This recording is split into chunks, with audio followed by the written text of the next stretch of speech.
DYFI జిల్లా convener ఏదైతే ఈ రాష్ట్ర ప్రభుత్వం ఎన్నికల ముందు నిరుద్యోగులకు ఇచ్చినట్టు హామీని అందులో ప్రధానంగా ఈ రాష్ట్ర విద్యాశాఖ మంత్రి నారా లోకేష్ గారు యువగలం పాదయాత్ర పేరు మీద ఖచ్చితంగా మేము అధికారంలోకి వచ్చిన వెంటనే ఒక నెల లోపలే దీన్ని డిఎస్సిని తొలి సంతకం చేసి ఖచ్చితంగా ఈ జిల్లాలో టీచర్ల పోస్టులు రాష్ట్రంలో అన్ని భర్తీ చేస్తామన్నారు. కానీ వీళ్ళు వచ్చి 10 నెలలు పూర్తవుతుంది, కానీ 10 అడుగులు కూడా డిఎస్సి విషయంలో ముందుకు పోయిన పరిస్థితి లేదు. అదిగో అంటాడు, ఇదిగో అంటాడు, ఎక్కడ వచ్చినట్టు పరిస్థితి లేదు.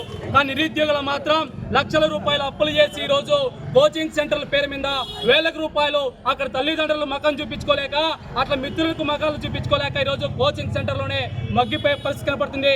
ఇంకా కొంతమంది నిరుద్యోగులు ఈ రాష్ట్ర ప్రభుత్వాలు మారుతున్నా మా బతుకులు మారలేవు, మాకు బతుకు మారాలంటే ఈ చెట్టుకు ఊరేసుకుంటే తప్ప మారే పరిస్థితులు అని చెప్పేసి అనేక మంది నిరుద్యోగులు మనసులో కుంగిపోయే పరిస్థితి ఈరోజు ఈ రాష్ట్రంలో కనపడుతుంది. ప్రధానంగా అనంతపురం జిల్లా అంటే